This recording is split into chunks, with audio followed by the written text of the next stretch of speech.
Whitney Houston avait un surnom très simple, mais qui disait tout de son talent, The Voice, la voix. Une voix pure, chaude, qui l'a menée au firmament, avant que sa carrière ne soit ternie par ses excès, la drogue, l'alcool, dont elle avait du mal à se défaire. Son portrait est signé Adam Lyman, Myriam Bounafa et Émilie Loubens.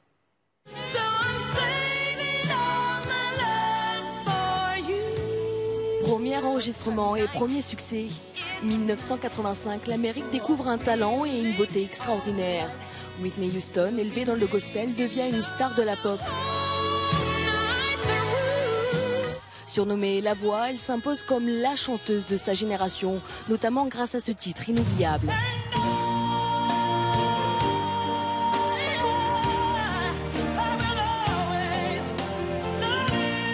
La bande originale de Bodyguard en 1992, film dans lequel elle interprète une chanteuse à succès fait d'elle une diva, un rôle qu'elle ne veut pas jouer. Je n'aime pas trop ce mot diva. J'ai rencontré des divas et je ne veux pas en être une. Je suis juste Whitney. Modeste, malgré ses 170 millions d'albums vendus. Whitney Houston est une référence pour les grands noms de la chanson, de Mariah Carey à Beyoncé, une source d'inspiration pour les jeunes talents comme la française Amel Bent. C'était un peu une prof de chant, elle n'était pas au courant, mais j'ai appris à chanter avec elle. Je m'entraînais sur ses chansons finalement, j'ai même chanté sa chanson à la demi-finale de la Nouvelle Star. Mais c'est d'une autre émission dont se rappellent les Français.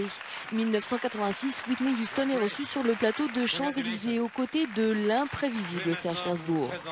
I said I want to fuck her. Oui, je peux pas vous traduire ce qu'il a dit. Il a dit j'aimerais bien vous offrir des fleurs. Pas du tout, j'ai dit je voudrais bien l'apaiser. Avec le recul, c'est pas un bon souvenir. J'aurais préféré ne pas être en direct ce soir-là. Mais voilà, bon, on s'est revu plus tard. Enfin, ce soir, au bar des légendes au paradis, si elle retrouve Gainsbourg, il va avoir le temps de s'excuser maintenant, Serge. Et peut-être de raconter des années d'excès, car Whitney Houston fait partie de ces talents qui ne s'épargnent pas. Problèmes conjugaux, violences, drogue la séparent du succès pendant de nombreuses années. Elle est fragile et elle l'avoue. Vous consommez de l'alcool, du cannabis, de la cocaïne, des médicaments? Ça m'est arrivé. Whitney Houston tentera un comeback en 2010. Mais à bout de souffle, elle annule sa tournée. Un retour manqué et un manque déjà pour de nombreux fans, car cette fois, la voix s'est définitivement éteinte.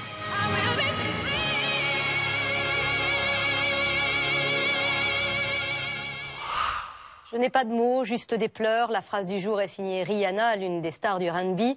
Depuis l'annonce du décès de Whitney Houston, les hommages affluent. Les plus grands chanteurs et chanteuses saluent celle qui a tracé la voie. Écoutez. J'étais sa plus grande fan. Elle m'a tellement influencée, et ce dès mon plus jeune âge. C'est vraiment dramatique et choquant. Je voulais être comme elle, chanter comme elle, mais je n'y suis jamais arrivée.